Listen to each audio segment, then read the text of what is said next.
Sudah beres, Mekah dengan Madinah sudah nggak perang, berarti karena nggak perang ada waktu untuk dakwah. Kalau perang terus kan nggak ada waktu untuk dakwah. Nah ini karena sudah terjadi perjanjian damai, Rasulullah itu beliau mengirimkan surat-surat kepada raja-raja pada saat itu. Cuma ketika Rasulullah mau membuat surat, orang-orang itu berkata, Nabi, mereka itu hanya mau menerima surat bila ada stempelnya, ada tandanya.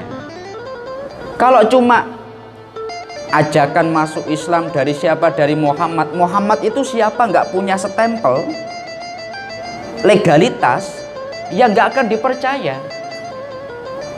Maka Rasulullah itu membuatlah cincin yang fungsi utama cincin itu sebagai stempel.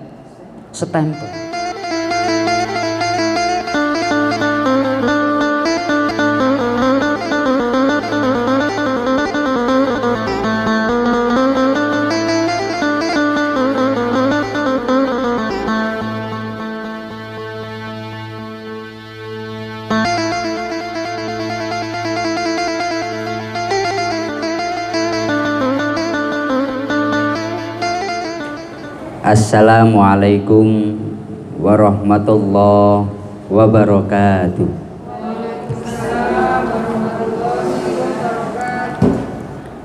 Alhamdulillah wa syukrulillah wa bini'matillah la hawla wa la quwwata illa billah. Alhamdulillahilladzi an'ama alaina bi ni'matil Islam wal iman. Alhamdulillahilladzi khalaqal mauta wal hayata liyabluwakum ayyukum ahsanu amala. Rabbi shrah li sadri wa yassir li amri wahlul 'uqdatam min lisani yafqahu qawli. Kepada yang kami muliakan segenap hadirin sekalian, wabil khusus kepada segenap ibu-ibu jamaah Masjid Al-Kafah yang dirahmati Allah Subhanahu wa Ta'ala. Alhamdulillah pada siang hari ini oleh Allah kita semuanya dikumpulkan kembali untuk bersama-sama mengkaji kitab Syama'il Muhammadiyah, merupakan sebuah kitab yang disusun oleh Imam At-Tirmidzi, kitab yang menjelaskan tentang sifat-sifat Rasulullah Sallallahu Alaihi Wasallam. Semoga melalui kita mengkaji kitab ini, kita semuanya menjadi semakin dekat dengan Rasulullah Sallallahu Alaihi Wasallam. Dan selanjutnya kami izin ini ada Ustadz Rudi, beliau dari Masjid Raya, yang biasanya kalau kami ngaji beliau ingin memvideokan. Maka ketika kami menyampaikan di sini, beliau juga ingin agar dakwahnya semakin syiar, semakin manfaat, maka sengaja divideokan ya Bu ya, nggak apa-apa ya Bu ya. Mari kita semuanya mengawali kajian kita dengan bersama-sama membaca surat Al-Fatihah. Semoga melalui Fatihah kita bersama, Allah senantiasa memberikan kita semuanya kesehatan, Allah senantiasa memberikan kita semuanya rizki yang halal dan barokah, dan semoga kita semuanya oleh Allah dijadikan orang-orang yang husnul khotimah. Al-Fatihah. A'udzu billahi minasyaitonir rajim. Bismillahirrahmanirrahim.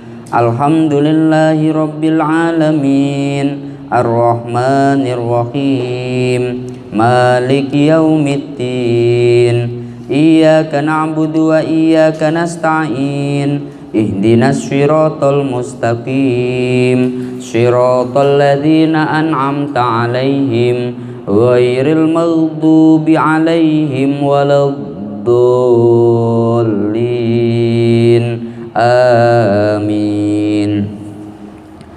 Bismillahirrahmanirrahim. Sekarang sampai bab ke-11 ya Bu ya. Halaman 81. Babu ma jaa fi dzikri khatami Rasulillah sallallahu alaihi wasallam. Bab menjelaskan cincin Rasulullah sallallahu alaihi wasallam. Jadi Rasulullah itu beliau juga memiliki cincin ya Bu ya. Hadis nomor 82. Dalam suatu riwayat yang bersumber dari Anas bin Malik radhiyallahu anhu diungkapkan, kana khatamun nabiyyi min warikin wa kana fassuhu habasyian. Cincin Rasulullah itu terbuat dari perak, sedangkan permatanya dari Abyssinia atau Habasyi gitu. Kalau kita sering menyebutnya Habasyi gitu. Jadi Rasulullah itu beliau memiliki cincinnya itu dari perak. Kalau untuk perak memang bila dibuat cincin untuk laki-laki boleh ya Bu ya, untuk laki-laki boleh, karena Rasulullah pun beliau memiliki cincin, dan cincin Rasulullah itu ada matanya. Kalau kita sekarang mungkin batu akik, tahu batu akik Bu? Lah, karena kalau di dalam Syarah Nawawi, Syarah Muslim, Syarah Sahih Muslim, maksud daripada Habasyian itu hajaron Habasyian. Cincin Rasulullah itu ada matanya, dan matanya itu dari batu Habasyi. Kalau kita mungkin menyebutnya akik lah. Cuma akiknya enggak seperti para dukun itu Bu, besar-besar gitu, enggak. Rasulullah itu beliau memakai cincin, dan cincin Rasulullah ada permatanya, yakni dari batu daerah Habasyi. Kemudian hadis nomor 82. Innan nabiyya ittakhadha khataman min fiddah. Sesungguhnya Nabi beliau membuat cincin dari perak. Fakana yahtimu bihi wala yalbasuhu.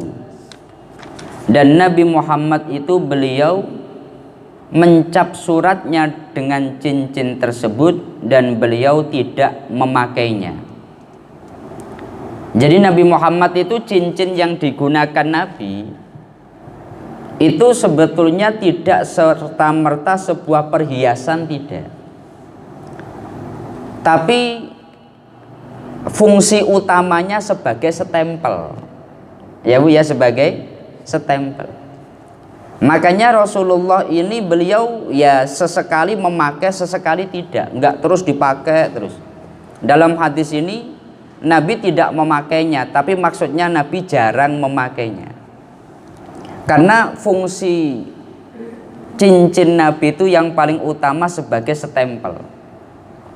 Rasulullah itu beliau cincinnya dari perak. Dan Rasulullah itu Masya Allah, cincinnya itu tulisannya, hujan Bu, alhamdulillah, rahmat Allah subhanahu wa ta'ala. Bagaimanapun keadaannya, kita sebagai orang muslim harus ingat bahwa yang namanya hujan itu merupakan rahmat Allah subhanahu wa ta'ala. Itu yang pertama. Saya mau menceritakan sedikit karena hujan ini. Ini dalam Sahih Muslim. Pada satu saat di Madinah itu terjadi kekeringan. panas sekian lama nggak pernah ada hujan. Maka Rasulullah itu beliau ketika Jumatan beliau khutbah. Saat beliau khutbah ini tiba-tiba ada seseorang dari pintu datang kepada Nabi dan berkata, Muhammad, daripada kamu itu ngomong banyak-banyak, cerita ngalor ngidul, mending kamu datangkan saja hujan. Yang kita butuhkan sekarang hujan. Ya, yang kita butuhkan sekarang hujan. Kamu lihat sekarang banyak hewan-hewan mati karena kepanasan, pepohonan mati karena kekeringan. Udah, kalau memang kamu Nabi, datangkan hujan. Seketika Rasulullah itu beliau ya dongkol di hatinya. Maka Nabi Muhammad langsung Allahumma anzilna minas sama'i ma'am midrara. Ya Allah, turunkanlah dari langit hujan yang deras. Habis itu Nabi Muhammad langsung selesai doanya. Jadi Nabi meminta hujan deras. Cuma Nabi itu nggak ngomong derasnya seperti apa, berapa hari, nggak ngomong. Malaikat yang ada di atas itu bingung, Bu. Jadi setelah Nabi doa, seketika para sahabat yang ada di masjid melihat awan hitam datang menuju Madinah. Seketika itu datang menuju Madinah. Maka para sahabat itu langsung seketika itu mereka kehujanan. Cuma hujan itu nggak berhenti berhari-hari, siang, malam, sore, itu nggak pernah berhenti. Karena malaikatnya nggak berani menghentikan. Nabi Muhammad pokoknya minta hujan yang deras. Akhirnya Jumat depannya, orang ketika para sahabat dalam keadaan hujan ya Jumatan. Ya hujan ya Jumatan.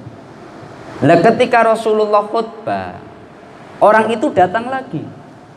Muhammad, kamu kalau doa lihat-lihat. Sekarang coba lihat, banyak hewan mati, banyak pohon mati karena kebanjiran. Tolong hentikan hujan ini. Seketika Rasulullah itu langsung Allahumma hawalaina wala alaina, Allahumma hawalaina wala alaina, Allahumma hawalaina wala alaina. Maka seketika di hadapan para sahabat itu Madinah seperti terbelah. Seret, hujan berhenti. Ya Bu ya, hujan berhenti.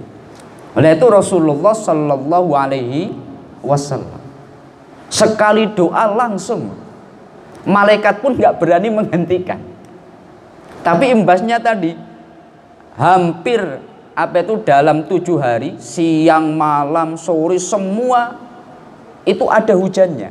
Karena di Madinah di atasnya ada mendung hitam yang nggak mau pindah. Nah cuma itu Rasulullah, ya.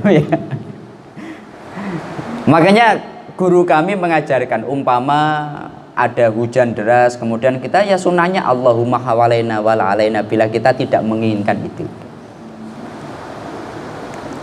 Selanjutnya Rasulullah itu beliau cincinnya dari perak, dan cincin Rasulullah itu fungsinya adalah sebagai stempel. Karena begini, sekitar tahun 6 atau 7 Hijriah, ya Bu ya, Nabi Muhammad itu beliau dengan para sahabat 1400 sahabat. Itu mereka mau umroh di Mekah. Ketika umroh itu padahal Nabi dengan orang Madinah masih musuhan dengan orang yang ada di Mekah. Maka ketika Nabi Muhammad umroh itu orang Mekah itu bingung. Kenapa kok bingung? Penduduk Mekah punya kewajiban, bila ada orang haji atau umroh mereka harus aman, mereka harus dimuliakan. Cuma sekarang yang umroh itu musuhnya. Nabi Muhammad dari Madinah berangkat menuju Mekah, niatnya umroh. Maka orang-orang Mekah itu mereka buah si malakama. Kalau membiarkan Muhammad masuk Mekah, ini seperti kalah. tapi kalau melarang mereka mengkhianati tugas sebagai penduduk Mekah. Akhirnya udah di stop. Nabi Muhammad dilarang masuk di Madinah. Tapi dibuatlah perjanjian namanya Sulhul Hudaibiyah. Sebuah perjanjian, Muhammad, kamu tahun ini jangan umroh, tahun depan saja. Selama kamu umroh kami beri waktu 3 hari, nanti Mekah kami kosongkan, silahkan kamu umroh, tapi tahun depan. Selanjutnya dalam tempo 10 tahun kita nggak boleh ada perang. Ya, nggak boleh ada perang. Salah satu perjanjiannya itu. Maka akhirnya Rasulullah itu nggak jadi umroh. Beliau akhirnya ya langsung tahallul. Kemudian beliau balik. Lah pada saat itulah karena sudah ada perjanjian nggak ada perang dengan orang Mekah, Rasulullah mengirim surat-surat dakwah kepada raja-raja besar pada saat itu. Mengirim surat dakwah ajakan masuk Islam kepada Konstantinopel, mengajak masuk Islam Raja Kisra atau Persia, mengajak masuk Islam Raja Habasyi Najasyi. Karena musuh utamanya sekarang sudah beres, Mekah dengan Madinah sudah nggak perang, berarti karena nggak perang ada waktu untuk dakwah. Kalau perang terus kan nggak ada waktu untuk dakwah. Nah ini karena sudah terjadi perjanjian damai, Rasulullah itu beliau mengirimkan surat-surat kepada raja-raja pada saat itu. Cuma ketika Rasulullah mau membuat surat, orang-orang itu berkata, Nabi, mereka itu hanya mau menerima surat bila ada stempelnya, ada tandanya. Kalau cuma ajakan masuk Islam dari siapa? Dari Muhammad. Muhammad itu siapa? Nggak punya stempel, legalitas, ya nggak akan dipercaya. Maka Rasulullah itu membuatlah cincin yang fungsi utama cincin itu sebagai stempel.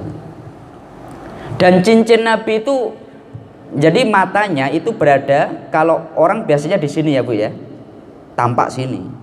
Kalau Rasulullah malah dibalik. Yang indah itu malah di dalam.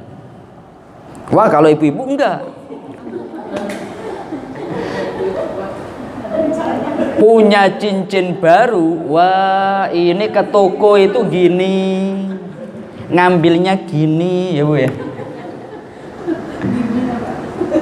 Udah pokoknya tangannya itu nggak mau berhenti gini terus itu. Biasanya ngobrol tangannya di bawah, ini ngobrol kok tangannya di atas. Oh cincin baru ya? Ya gitu. Cuma Rasulullah itu ketika beliau punya cincin yang matanya itu dibalik di dalam, tidak ditampakkan di sini. Ya Bu ya.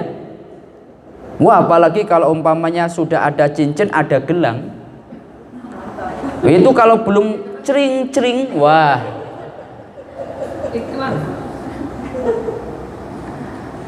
Makanya Masya Allah Rasulullah itu beliau ketika dakwah, beliau itu sampai mengirimkan surat-surat ke berbagai negara. Karena salah satu syaratnya adalah dengan ada stempel, Rasulullah beliau membuat cincin. Hadis nomor 85. Lamma arada Rasulullahi ayyaktuba ilal ajami. Ketika Rasulullah ingin mengirimkan surat-surat kepada bangsa selain Arab, ajam itu artinya bangsa selain Arab. Qila lahu innal ajama la yakbaluna illa kitaban alaihi khatamun. Maka para sahabat berkata, Nabi, sesungguhnya bangsa di luar Arab itu tidak akan menerima surat kecuali ada stempelnya. Ada sebuah cincin stempel. Fastona'a khotaman. Maka hendaknya engkau membuat cincin stempel. Faka'anni angduru ila bayadihi fi kafihi. Maka Rasulullah itu akhirnya beliau membuat cincin, dan sahabat Anas bin Malik itu beliau membayangkan, wah bagaimana indahnya cincin itu ketika berada di tangan Rasulullah Shallallahu Alaihi Wasallam. Nah ini memang salah satu fungsi daripada cincin Nabi itu, bukan sekedar perhiasan, bukan. Dan Rasulullah itu beliau dalam hadis beliau pernah ada seorang sahabat memakai cincin dari emas, sahabat laki-laki. Maka Rasulullah itu beliau langsung mengambil itu, kemudian dibuang. Ini api neraka kok kamu pakai? Ya bahasa kita, ini api neraka kok kamu pakai. Nabi dalam hadis yang lain, ini manusia orang-orang gimana, neraka kok dipakai di jarinya.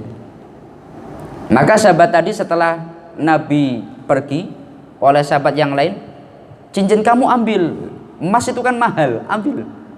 Enggak aku. Kalau Rasulullah melarang, bahkan sampai membuangnya, aku enggak akan pernah memakainya lagi.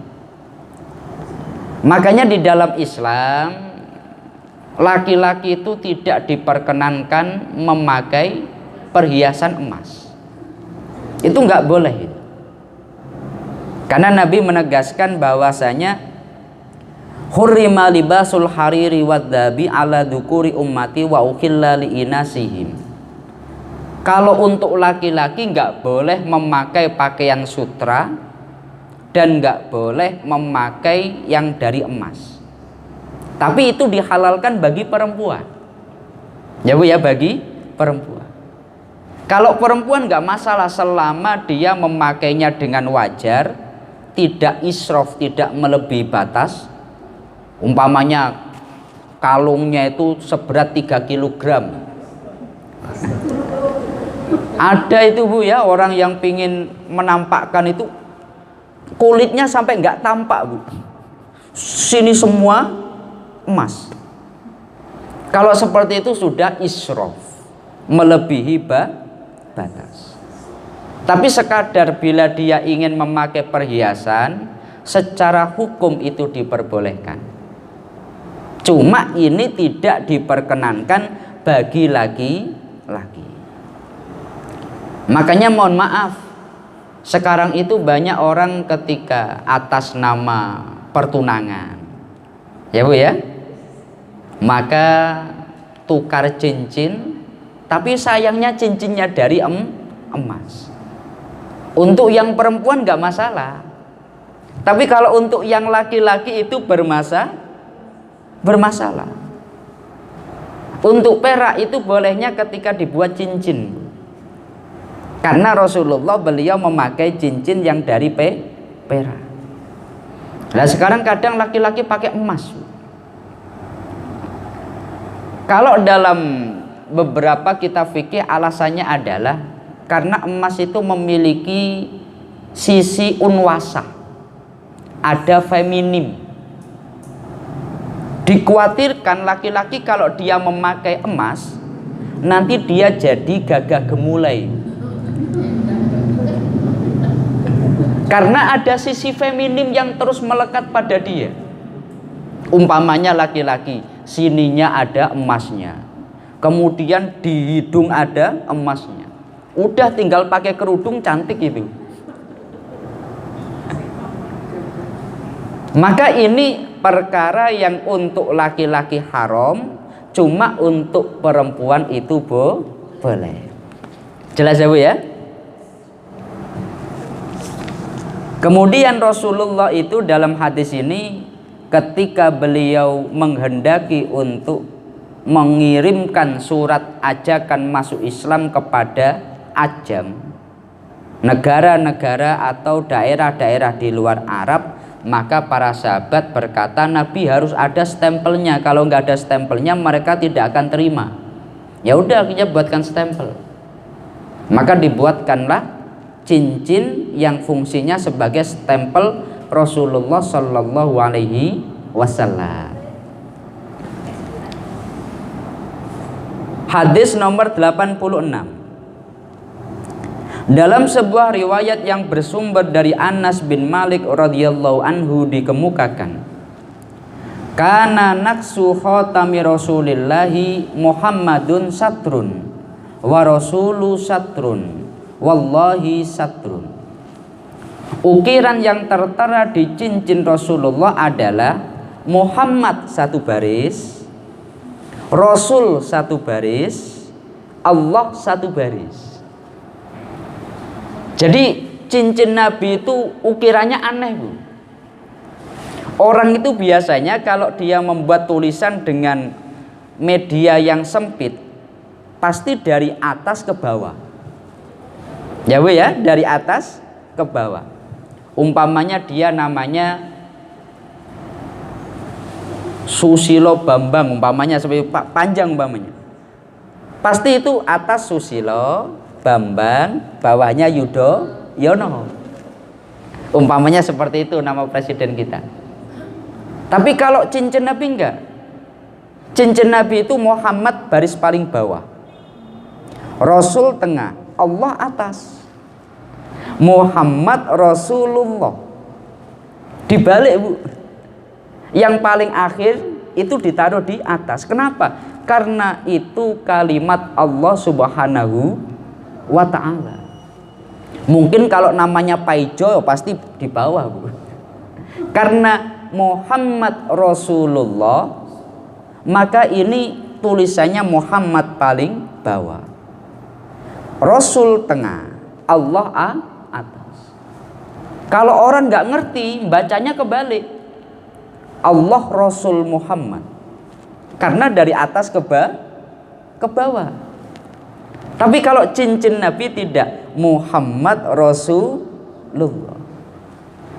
Makanya karena cincin Nabi itu ada tulisan Allahnya, Nabi setiap kali ke kamar mandi cincinnya dilepas. Saya ulangi, karena cincin Nabi itu bukan sembarang cincin, ada stempel yang tertulis Muhammad Rasulullah, maka Nabi kalau beliau itu ke kamar mandi dilepas. Itu menjadi dalil kita kalau memiliki hal-hal yang bersifat asma mu'addom, nama-nama yang diagungkan, hendaknya tidak dibawa atau dibaca saat di kamar mandi.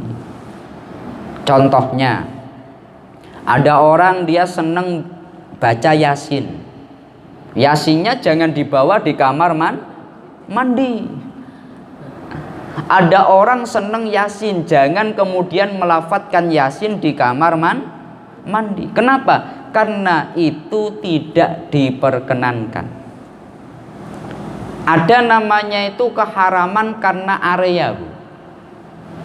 Jadi selama dia berada di sana itu hukumnya haram, meskipun dia tidak apa-apa. Katakanlah saya di kamar mandi, saya cuma main handphone kok, saya nggak buang air. Selama di kamar mandi bukan tempat yang layak untuk itu, ya, Bu ya. Lah, cincin Rasulullah itu tertulis Muhammad Rasulullah. Kalau umpamanya kita mau membuka informasi-informasi itu sampai sekarang ada bekas atau cap-capan stempel surat-surat Nabi yang tertera Muhammad Rasulullah. Jadi bagaimana bentuknya stempel itu? Karena ada surat yang sampai sekarang masih tersimpan, kita tahu Muhammad Rasulullah. Kemudian hadis nomor 87. Innan nabiyya kataba ila Kisra wa Qaisara wan Najasi. Sesungguhnya Nabi menuliskan surat kepada Raja Kisra Persia, wa Qaisara dan Raja Kaisar atau Romawi, wan Najasi dan Raja Najasi. Faqila lahu innahum la yaqbaluna kitaban illa bi khatamin. Maka diucapkan kepada Nabi, sesungguhnya mereka semuanya tidak akan menerima sebuah surat kecuali ada stempelnya. Fasagha Rasulullahi khataman. maka Rasulullah beliau membuat sebuah cincin halqatuhu fiddotun, yang lingkarannya terbuat dari perak, wa naqasha fihi Muhammad Rasulullah. Kemudian di dalam lingkaran stempel Nabi itu diukir Muhammad Rasulullah. Jadi begini Bu, Masya Allah, kehebatan Nabi itu setelah beliau tadi di Sulhul Hudaibiyah, Nabi akhirnya itu mengirimkan surat-surat ke berbagai negara. Contohnya ini, kalau dalam hadis ini disebutkan Kisro itu Persia.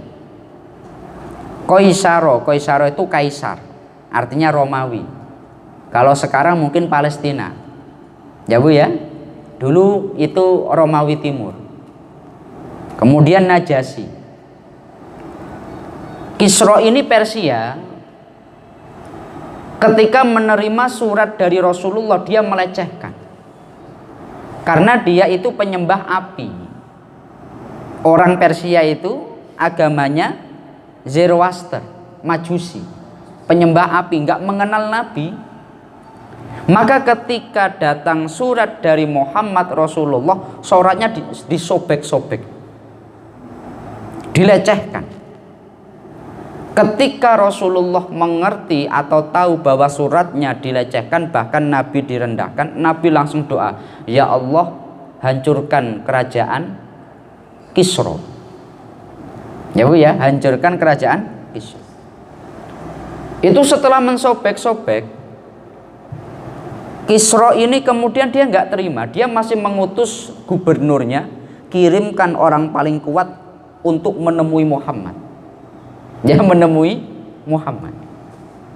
Akhirnya ada 2 orang yang dianggap paling kuat datang di Madinah untuk menemui Nabi.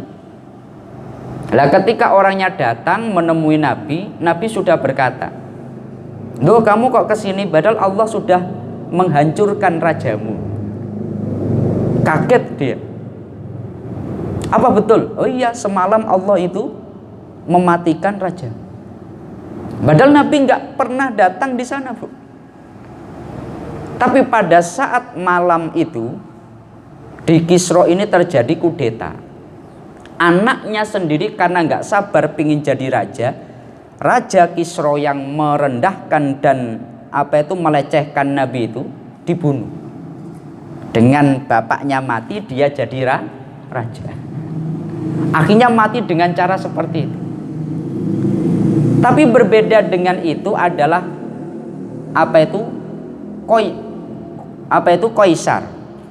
Qaisaro. Kalau kita menyebutnya kaisar, tapi bukan kaisar yang joget itu, Bu. Ya? Kalau bahasa Arabnya Qaisar. Kalau bahasa kita kaisar. Lah ini raja di Romawi. Karena dia itu Romawi itu dulu mereka orang-orang Nasrani. Ya, Bu. Dia mengenal istilah nabi. Dia mengenal istilah kitab. Dia mengenal istilah malaikat. Dia tahu ada surga Firdaus, ada surga Aden. Umpamanya kita tahu malaikat Jibril. Mereka tahu nggak malaikat Jibril? Tahu. Cuma menyebutnya Gabriel. Ya Bu ya. Gabriel Batistuta yang suka bola. Kita mengenal yang namanya malaikat Mikail. Mereka tahu nggak malaikat Mikail? Tahu. Cuma menyebutnya Michael. Kita tahu namanya surga Firdaus. Mereka tahu nggak surga Firdaus? Tahu, Bu. Cuma menyebutnya bahasa kita, mereka paradis. Kita tahu surga Adnan. Lah mereka menyebutnya Eden. Kalau kita Aden. Lah karena dalam bahasa Arab Adnan gitu. Kalau mereka Eden. Oh, di sini ada Eden Park gitu. Kalau Islamnya Aden Park gitu. Maka Qaisar itu dia sudah mengenal kriteria Nabi. Makanya ketika utusan Nabi datang, kemudian ditanya, apa yang dibawa Muhammad? Oh, yang dibawa Muhammad ini. Perintahnya apa? Ini. Kemudian Muhammad itu sosoknya bagaimana? Maka Qaisar itu sebetulnya dia tahu Muhammad adalah Nabi akhir zaman. Cuma ketika dia mau mengikrarkan 2 kalimat syahadah, oleh para menterinya dikasih nasihat, kalau kamu masuk Islam, nanti semua orang juga akan masuk Islam. Ya, nanti negara ini jadi kacau. Akhirnya dia sengaja tidak mengikrarkan 2 kalimat syahadah, tapi dia betul-betul menghormati Nabi, berbeda dengan Kisra. Dan dia betul-betul hormat. Bahkan dia berkata, seandainya Muhammad di sini, saya akan membasuh kakinya dan akan saya cium. Ada juga Najasyi. Najasyi itu sama, dia orang Nasrani, tapi akhirnya dia masuk Islam. Bahkan ketika dia wafat, Rasulullah di Madinah melakukan sholat ghaib. Saat Nabi mengantarkan surat itu, orang yang menjadi utusan Nabi dimuliakan, Masya Allah, karena ngerti, oh Nabi akhir zaman ini. Ada juga itu namanya Maukukis. Kalau itu enggak, dalam hadis ini tidak disebutkan. Itu di Mesir, ya Bu ya, di Mesir. Nabi mengirimkan surat ke Mesir, langsung mereka itu iman, Bu. Bahkan mengirimkan perempuan sebagai hadiah kepada Nabi. Salah satunya oleh Nabi dinikahi, namanya Maria Al-Qibtiyah. Itu meskipun sudah di Islam, namanya tetap Maria, bukan Maryam. Maria Al-Qibtiyah. Bahkan melalui beliau itu Nabi memiliki seorang putra namanya Sayyid Ibrahim. Nah, ini dari surat-surat yang dikirimkan Nabi kepada para raja-raja pada saat itu. Jelas ya Bu ya?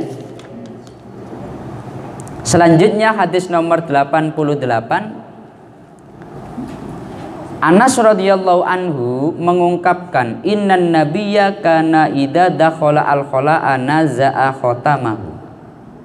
Sesungguhnya Rasulullah ketika beliau itu memasuki khala, tempat buang air, jamban, maka beliau akan mencopot cincinnya.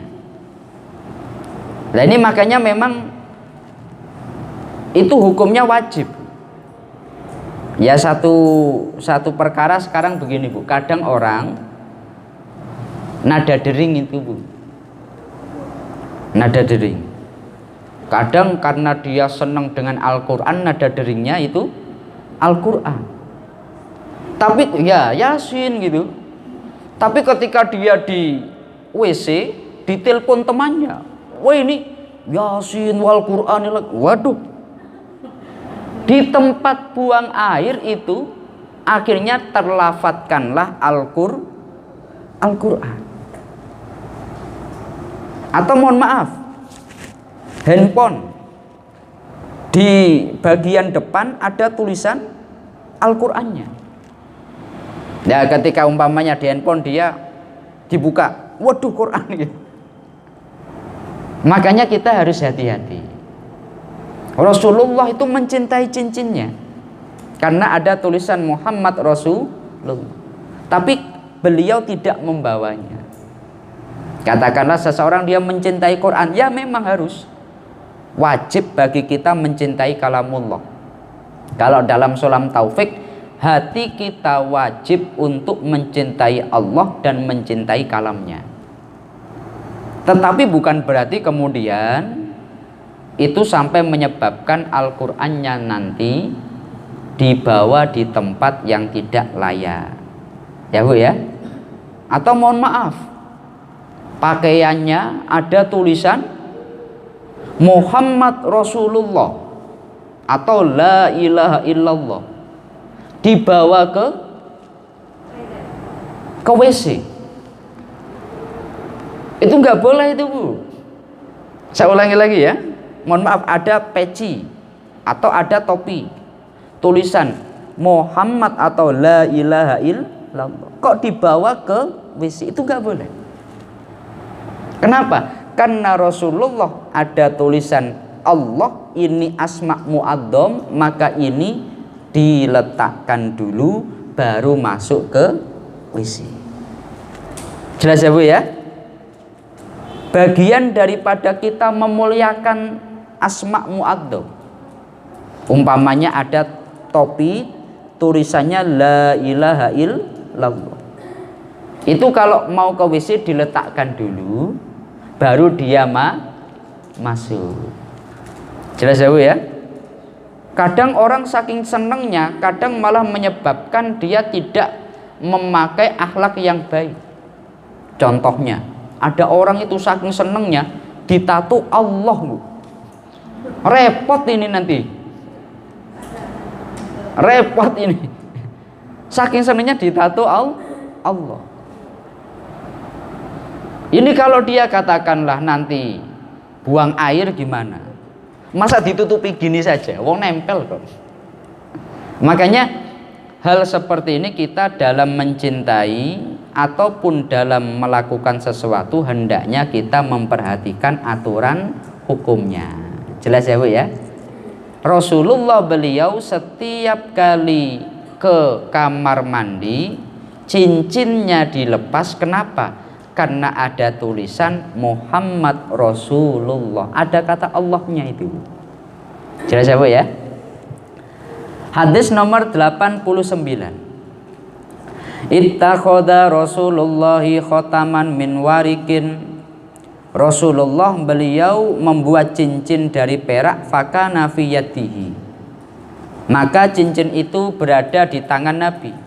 Summaka fi yadi Abi Bakrin.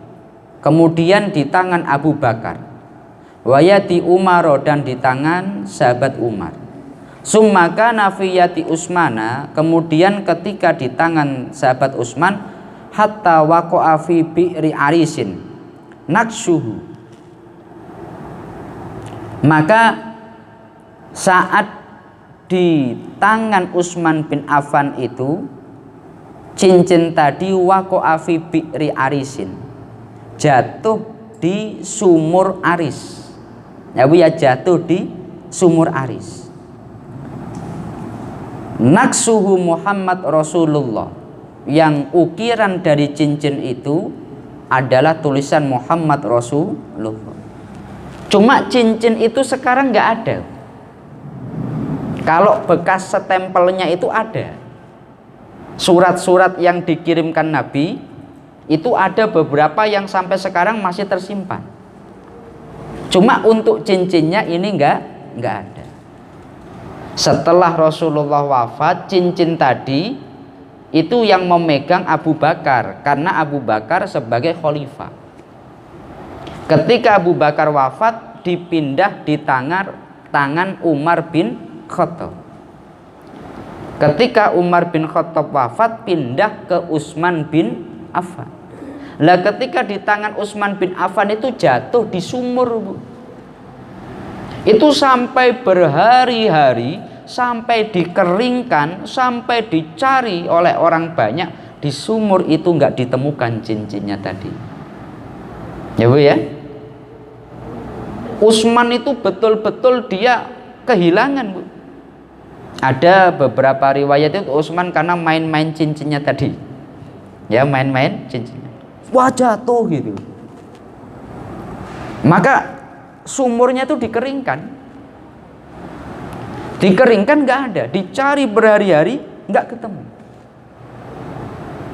Nah, cincin inilah yang dulu menjadi stempel kebesaran Rasulullah Shallallahu Alaihi Wasallam. Itu memang kalau dalam kalau dalam Al-Quran, wa ma kana Sulaimanu, pada surat Al-Baqarah itu Sulaiman bukanlah seorang ahli sihir. Itu kalau di dalam beberapa riwayat itu Nabi Sulaiman itu beliau memiliki kehebatan luar biasa itu karena cincinnya. Ya, karena cincinnya. Tapi Nabi Sulaiman itu setiap kali beliau ke kamar mandi, cincinnya itu nggak boleh dibawa. Maka beliau itu ketika ke kamar mandi, cincinnya dititipkan pada istrinya. Ya, biar dititipkan pada istri. Ketika itulah iblis dia menyamar sebagai Nabi Sulaiman, minta cincin itu mana? Ya, cincin itu mana? Akhirnya cincin tadi dipakai oleh iblis. Kemudian orang itu menganggap iblis tadi adalah Nabi Sulaiman. Sedangkan Nabi Sulaiman itu ketika aku saya Sulaiman, kamu itu siapa? Bukan gitu.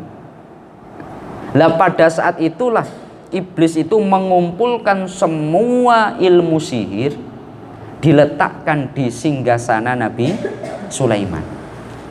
Ya Bu ya, singgasana Nabi Sulaiman.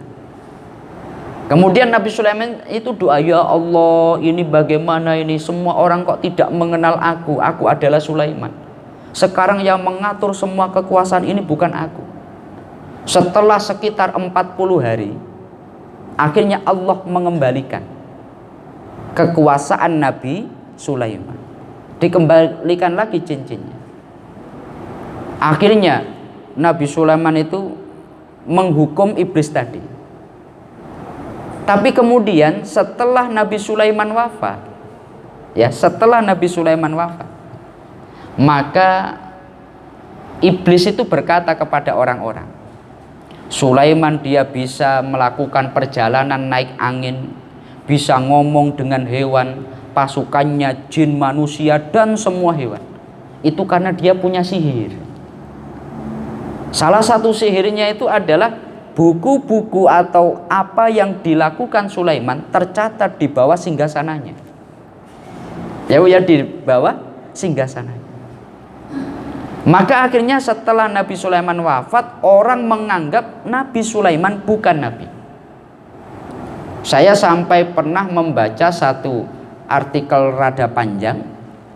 Salah satu bantahan orang-orang Yahudi, mereka itu aneh, menganggap orang Islam itu aneh. Kenapa? Sulaiman tukang sihir kok dianggap sebagai nabi? Dia memang raja terbesar, tapi dia bukan nabi.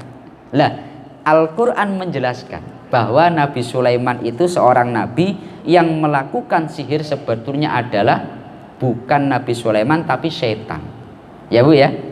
Lah kenapa kok sampai ada ayat dalam Al-Baqarah itu, dalam riwayat Nabi Sulaiman itu ketika dia meletakkan cincinnya, kemudian ketika dia di kamar mandi, ada jin atau ada iblis, dia minta, cincin saya mana? Ya, cincin saya mana? Akhirnya dipakai lah. Pada saat itulah berganti. Orang menganggap itu Nabi Sulaiman, sebetulnya bukan Nabi Sulaiman. Kembali kepada pembahasan kita, bahwasanya Rasulullah itu beliau memiliki cincin. Cuma cincin itu kemudian hilang. Hilangnya pada saat Utsman bin Affan. Ini cincin yang sangat berharga. Kenapa? Karena ini menjadi stempel kenabian atau stempel tanda surat-surat Rasulullah Shallallahu Alaihi Wasallam. Setiap buat surat penting stempel. Setiap buat surat resmi stempel. Cuma stempelnya tidak ditaruh di luar. Nabi membaliknya di sini ya Bu ya.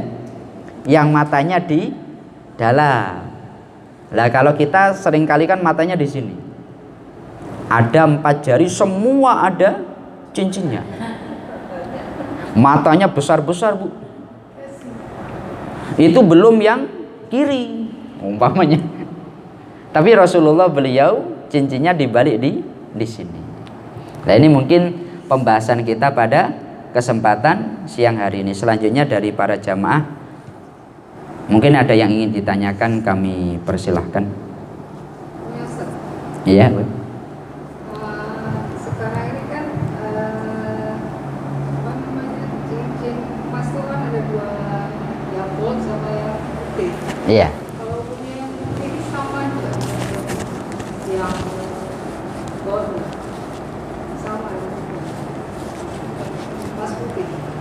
Cincin putih itu dulu di pesantren kami pernah membahas ada 2 macam.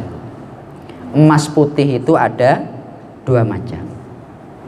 Yang pertama dari emas biasa melalui proses akhirnya menjadi putih. Hukumnya itu tetap emas. Yang kedua itu titanium kalau nggak salah. Tapi bukan emas. Titanium. Tapi disebut sebagai emas putih. Ada juga emas hitam, Bu. Ya, Bu, ada emas hitam kan, Bu? Ada emas putih, emas hitam, tapi itu sebutan untuk apa, Bu? Batu bara ya, Bu ya, atau apa? Lah, yang emas putih ini ada 2 macam. Pertama, proses dari emas kuning, kemudian dengan proses kimia menjadi putih.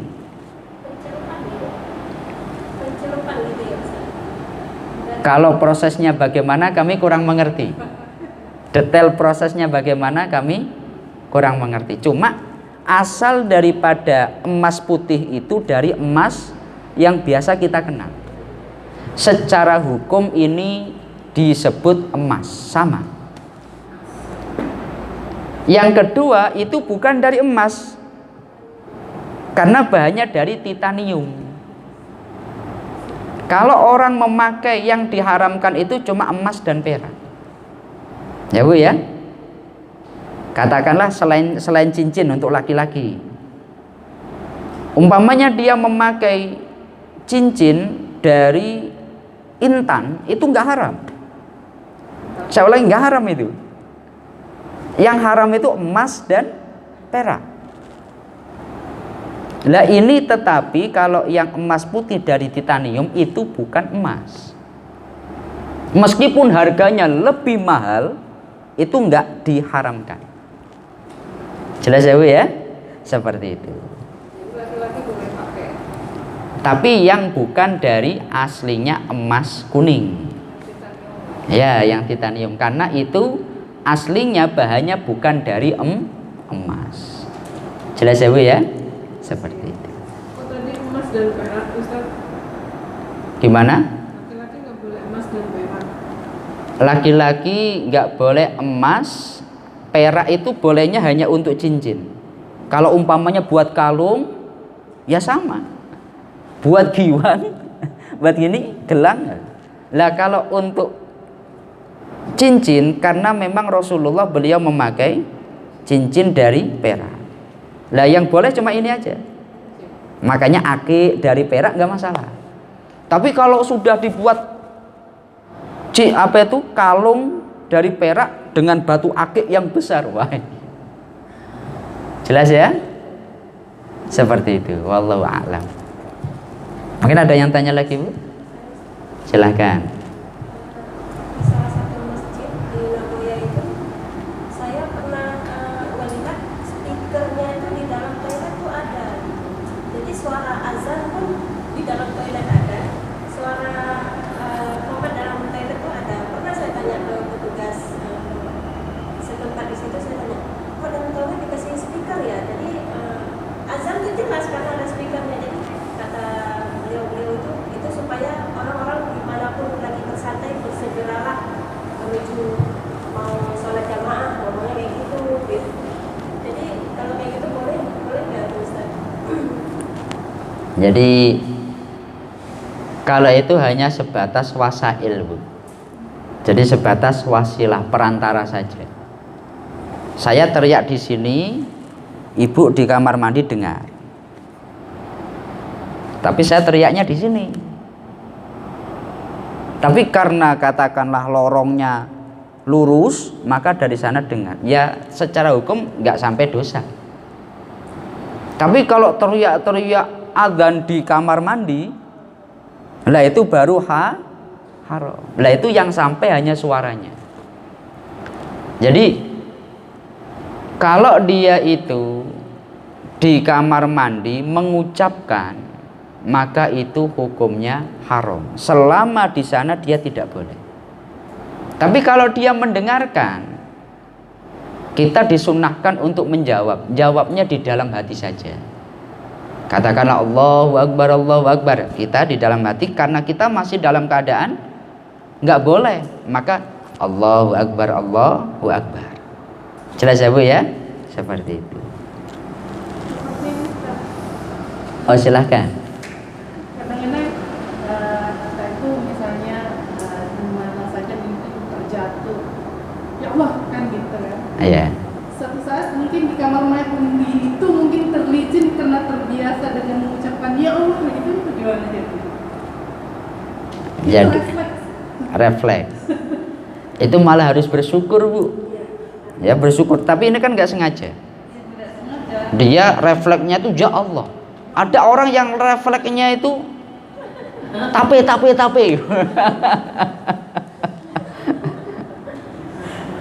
Ya nggak boleh itu sengaja mengucapkan. Tapi kalau dia refleks itu nggak masalah. Jadi ketika dia itu kaget itu nggak masalah. Kadang-kadang terkaget kita astagfirullahaladzim gitu kan. Iya, astagfirullahaladzim itu nggak apa-apa. Itu malah kita Maksudnya di tempat yang bukan selahnya ternyata gitu. ya seperti itu. Jadi kalau dia refleks, dia itu kaget, itu nggak sampai haram. Karena ini bukan bighairi ikhtiar, bukan kehendak seseorang. Yaitu refleks saja. Tetapi kalau dia mengsengaja, baru itu yang dilarang. Jelas ya Bu ya? Nah ini, tapi juga harus bersyukur. Kalau orang punya refleks, subhanallah. Orang punya refleks, ya Allah.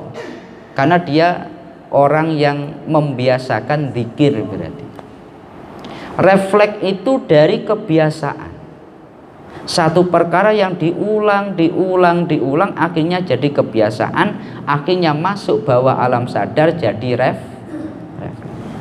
Imam Al-Ghazali menyampaikan, akhlak itu dari proses tadi. Kebiasaan diulang-ulang akhirnya jadi akhlak. Kalau sudah seperti itu orang nggak mikir. Lah dalam konteks inilah ketika seseorang itu dia punya kebiasaan jelek, itu nanti refleksnya juga tampak. Ya Bu ya. Orang biasa ngomong sandal, wah refleksnya nanti sandal. Itu masih kalau sandal. Kalau nanti yang jorok, ya Bu ya. Makanya kalau orang itu dia katakanlah refleksnya subhanallah, itu termasuk dia berarti baik, membiasakan zikir. Nah, tetapi secara hukum karena dia tidak memiliki niatan, maka tidak sampai haram. Jelas ya Bu ya? Seperti itu. Oh silakan. Mungkin di luar tema ya. Oh silakan. Ketika saya sholat fardu di rumah, terus saya berdoa. Setelah sholat saya berdoa, terus suami pulang, assalamualaikum, saya sedang berdoa. Itu saya putuskan doa saya apa saya jawab salah? Jawab aja. Suami pulang dari masjid. Ya.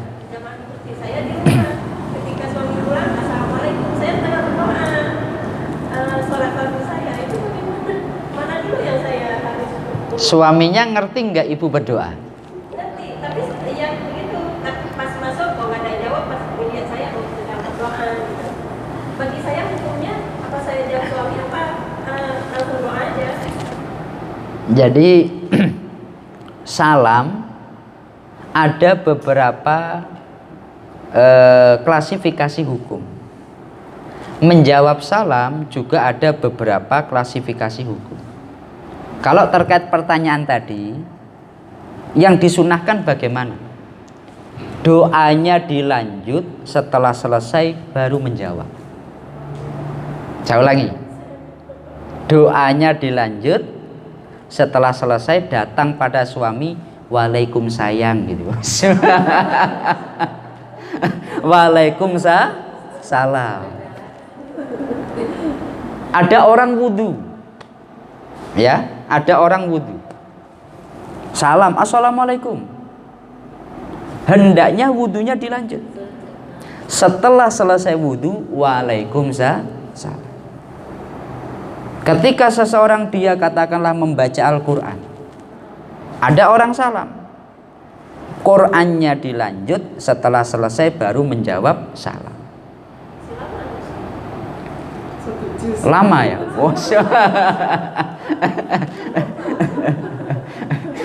Kalau umpamanya itu bisa dihentikan katakanlah satu ayat. Yang penting jangan tengah-tengah. Alif lam mim dza waalaikumsalam gitu. Ini kan mutus ini. Itu untuk yang menjawab. Untuk yang mengucapkan salam, ada orang dalam keadaan seperti itu, kok dia mengucapkan itu makruh. Ada orang wudhu, assalamualaikum gitu. Padahal dia kita tahu wudhu. Hendaknya kita enggak. Makanya tadi saya tanya, ibu suaminya ngerti enggak? Gitu. Kalau lagi berdoa, itu hendaknya memang malah tidak salam. Karena ketika salam akan memutuskan tadi. Assalamualaikum kan di depan pintu. Nah, maka nggak ngerti ya Bu ya. Belum ketemu saya, pas masuk baru ketemu gitu. Nah, jadi kalau nggak ngerti nggak apa-apa. Tapi umpamanya tadi ada orang dia itu umpamanya Bu, majelis taklim seperti ini sudah dimulai, ada yang terlambat datang, assalamualaikum, hukumnya makruh. Yang bagus bagaimana? Langsung duduk. Karena kalau dia salam semuanya dituntut menjawab dan konsekuensinya majelisnya berhenti. Ada orang dia wudhu, assalamualaikum, mengucapkannya ini makruh. Karena apa? Orang yang dia sedang dituju itu sedang dia proses wudhu. Lah bagi dia menjawabnya yang bagus, wudhu diselesaikan baru datang waalaikumsalam gitu. Ya Bu ya, jelas ya. Nah seperti itu. Cuma kalau dulu Rasulullah, masya Allah, sebelum diharamkan dalam sholat itu ngomong, Nabi itu beliau ketika sholat, di tengah-tengah sholat, assalamualaikum. Nabi ya karena dulu masih boleh ngomong, waalaikumsalam, usolli, maaf aku lagi sholat gitu. Oh iya maaf Nabi, masih boleh ngomong dulu. Jadi dulu itu orang sholat masih boleh ngomong. Umpamanya ada orang, assalamualaikum, waalaikumsalam, maaf aku lagi sholat. Oh ya lanjut gitu. Cuma sekarang batal. Karena Allah menurunkan ayat hafidhu ala sholawati was sholatil wusta wa qumu lillahi qanitin. Setelah turun ayat itu, Nabi berkata kepada para sahabat, sholat nggak boleh ngomong dengan manusia. Kalau ada orang salam, ya kita sholat dilanjut. Setelah sholat selesai, waalaikumsalam. Jelas ya? Seperti itu. Oh, silakan. Kalau sholat itu latah yang muak, habis itu astagfirullah itu membatalkan sholat nggak? Latah nih. Latah.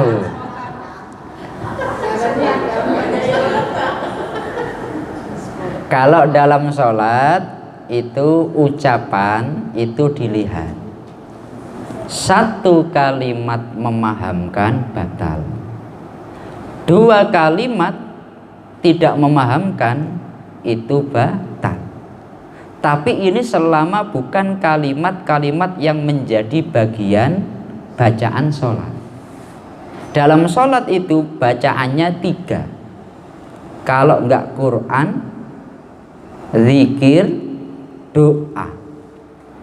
Di dalam sholat orang menghatamkan Quran sepanjang-panjangnya sampai katakanlah mulai jam 1 siang karena ingin menghatamkan Quran sampai jam 5 sore. Itu tidak diharamkan. Karena dia dalam sholatnya membaca Quran, atau dia doa, atau dia zikir. La astaghfirullah itu masuk kategori zikir, masuk kategori doa. maka astagfirullahaladzim, wah itu nggak apa-apa.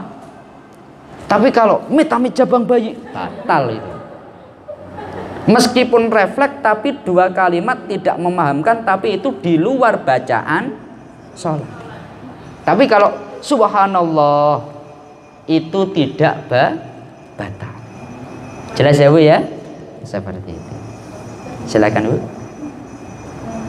Misalnya kita punya uang misalnya menabung sambil berhias gitu Ustaz. Menabung sambil berhias. Oh iya ya. Oh gitu. Mas seperti apa uang seperti sebagainya. Kalau kita punya uang kalau disimpan kan itu mengeluarkan zakat kan. Iya. Misalkan kita berikan apa semacam kayak perhiasan dipakai atau enggak dipakai itu masih wajib mengeluarkan zakat atau enggak? Kalau bulan besok Untuk perhiasan itu tidak terkena zakat selama dalam hal yang wajar. Selama wajar. Tapi kalau sudah tidak wajar, itu nanti terkena zakat. Itu syaratnya itu bila tidak dipakai. Umpamanya ibu-ibu punya kalung banyak, nggak dipakai, ya Bu ya, hanya untuk simpanan saja, ya terkena zakat. Tapi kalau dipakai nggak terkena zakat, tapi syaratnya yang standar. Kalau dipakai mau setahun sekali gitu. Masih repot kalau kayak gini. Wah, biar nggak terkena zakat ini.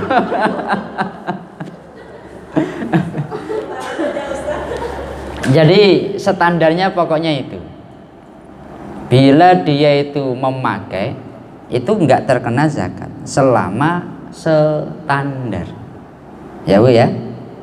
Tapi kalau ini memang dia katakanlah memakainya agar nggak terkena zakat, itu namanya khilah. Khilah itu secara hukum haram. Contohnya begini, saya punya kambing 40. Bila saya punya kambing 40 selama 1 tahun, sudah nisab haul, saya wajib zakat. Sebelum 1 tahun kambing 1 saya jual, ya Bu ya, jual. Kenapa? Biar nggak terkena kewajiban zakat. Habis itu nanti lewat saya beli lagi. Tapi secara hukum, jujur saja, secara hukum karena dia berarti dalam 1 tahun kambingnya tidak 40, ada 1 yang dijual, nggak terkena kewajiban zakat. Secara hukum nggak wajib zakat, tapi perilaku menjualnya tadi itu haram. Namanya khilah, memolitisasi hukum. Jadi menghilah, mengsiasati hukum, mengakali lah. Apa namanya itu Bu? Jadi membuat apa itu, menipu daya atau apa, pokoknya bahasanya seperti itulah. Seperti diskon itu nggak bisa ya? Diskon baju di mall-mall itu. Maksudnya? Seperti diskon itu diskon sekian persen gitu. Padahal harganya harganya dari sama. segitu gitu maksudnya. Hukum diskon. Maksudnya diskon besar-besaran. Harga modal kan memang 100.000, dijualnya itu setelah diskon 70% menjadi 100.000 seperti itu. Padahal kan modalnya juga 100.000 gitu kan. Oh. Jadi ya tujuannya itu, dia tujuannya itu tipu daya agar tidak terkena hukum zakat. Jadi dia mempolitiki hukum. Ya contohnya Bu, contohnya ketika seseorang dia itu umpamanya contoh yang haram itu, ada laki-laki dengan perempuan, perempuannya itu sudah tertalak 3, ya Bu ya, tertalak 3. Dalam Al-Quran perempuan ini tidak boleh hatta tangkiha zaujan ghairo, nggak boleh kembali pada laki-laki itu sebelum dinikahi oleh laki-laki lain. Akhirnya ngomong pada temannya, kamu nikahi istri saya, tapi nanti harus kamu ceraikan ya, awas sampai terus gitu. Tujuannya itu agar dia bisa kembali. Itu bahkan Rasulullah menyampaikan la'anallahu al-muhallil wal muhallal bih. Orang yang dia menghalalkan orang ketiga tadi dan yang dihalalkan semuanya terkena laknat Allah Subhanahu wa ta'ala, karena mempolitisasi hukum tadi. Jelas ya Bu ya? Ya seperti itu. Gimana Bu? Mohon maaf yang depan dulu. Oh ya, yang belakang Bu. Tadi gimana Bu? Ya. Assalamualaikum Ustaz. Waalaikumsalam. Itu kan kata sebelum pertunangan kita pakai cincin emas. Nah setelah berhukum kan laki-laki nggak mau pakai emas. Iya. Cincin emas suami itu gimana, kita jual aja?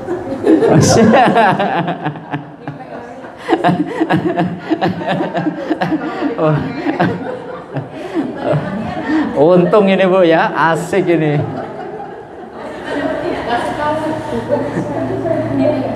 Jadi dia memakai nggak boleh, tapi menyimpan boleh.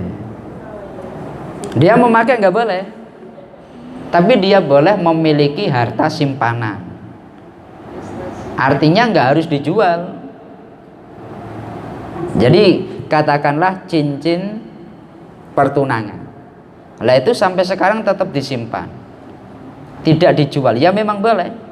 Cuma dalam hukum kalau simpanannya mencapai nisab wajib zakat. Kalau cuma cincin nggak mencapai nisab ya nggak wajib zakat. Nggak tahu Ustaz, kalau cincinnya kemarin sampai nisab gede banget. Oh, cincinnya gede segini ya. Makanya tadi ditanyakan disambung nisabnya berapa. Mungkin cincin tunangannya besar sampai nisab gitu. Makanya nisab emas itu berapa? Tadi beliau bertanya nisab emas itu berapa. Nisab emas itu kalau dalam beberapa kitab disebutkan 78 gram, bukan kilo. Emas kilo ya wah itu. Ada yang mengatakan 95 gram. Ya 95 gram. Hampir 1 on. Kalau 1 on sudah pasti itu satu nih. Cincinnya 1 on, wah gini tangannya. Ya kan kalau satu badan itu 1 kilogram dibagi-bagi kalung, gelang, cincin gitu 1 kilogram. Kalau nggak dipakai kan berarti kena nisab. Iya. Kalau dipakai setahun sekali pas lebaran itu. Itu berlebihan apa enggak Bu? 1 kilo dipakai semua itu Bu? Berlebihan ya Bu ya? Jadi selama dipakai ya enggak, tapi kalau disimpan menjadi, kalau mencapai nisab wajib bayar zakat. Cuma dalam standar memakai pun itu nanti ada ukurannya selama yang wajar. Kalau ini wah biar enggak terkena nisab semua dipakai, ya haram itu Bu. Jelas ya Bu ya? Mungkin yang depan Bu. Ya. Oh sudah. Nisabnya seperti itu. Nisabnya itu ada yang mengatakan 77,56. Tapi kalau di dalam kitab fikih manhaji itu 95 gram. Itu ulama yang hati-hati. 95 gram. Ada yang mengatakan sekitar 80-an. Ya Bu ya. Itu menjadi kalau dihitung-hitung dulu pernah saya hitung sekitar 56 juta. Tapi sekarang emas mahal Ustaz. Sekarang emas mahal Bu ya. Tahu perkembangan Bu ya. Oh, sekarang mahal ya.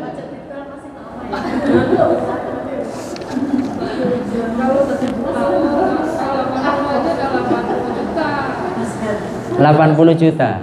Kalau untuk satu 1 nisab. 1 nisab dengan pakai ukuran emas sekarang.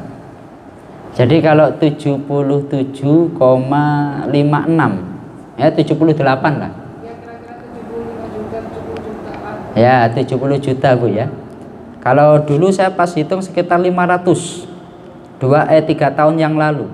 Harga emas waktu itu 500. Sekarang sudah 1 juta ya Bu ya. Hampir 1 juta. 3 tahun sudah naik segitu Bu. Makanya emas itu meskipun diam tapi nilainya terus naik. Lah makanya bayar zakat. Ya Bu ya. Meskipun diam nggak dipakai tapi terus naik. 3 tahun dulu itu saya ngitung masih 500. Sekarang hampir 1 juta. Loh, padahal emasnya diam itu. Tapi harganya yang terus naik. Jelas ya Bu ya? Cukup ya Bu ya? Alhamdulillah. Sekarang kita dapat ilmu baru ya Bu ya, bahwa Rasulullah itu beliau juga memakai cincin. Cuma cincin Nabi itu dari perak. Ada stempelnya tulisan Muhammad Rasulullah. Jelas ya Bu ya? Dan ingat Nabi kalau ke kamar mandi dicopot. Tidak terus dipakai. Ya Bu? Al-Fatihah. A'udzubillahi minasyaitonirrajim. Bismillahirrahmanirrahim.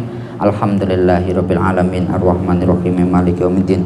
Iyyaka na'budu wa iyyaka nasta'in. Ihdinas siratal mustaqim siratal ladzina an'amta 'alaihim ghairil maghdubi 'alaihim waladdallin. Amin. Allahumma sholli ala sayyidina wa maulana Muhammad wa ala ali sayyidina Muhammad.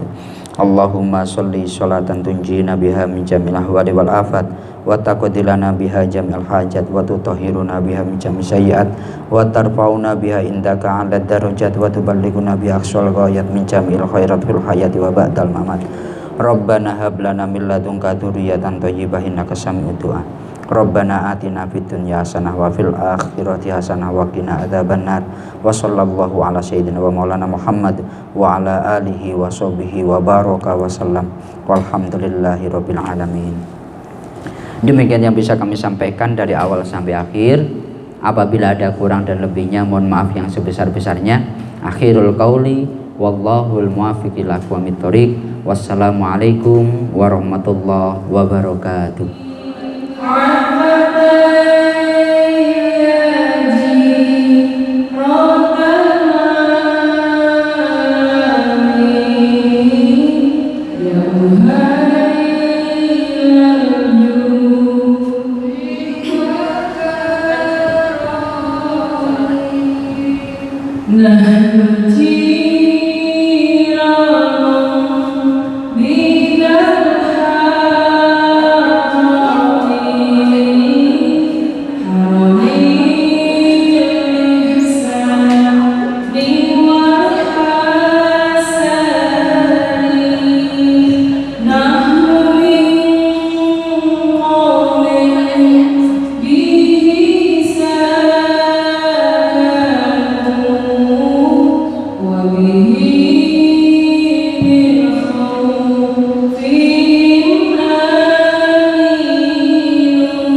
يا ربي عشاني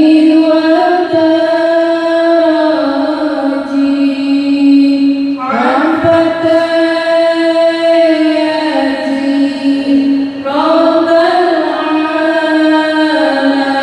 العالمين يا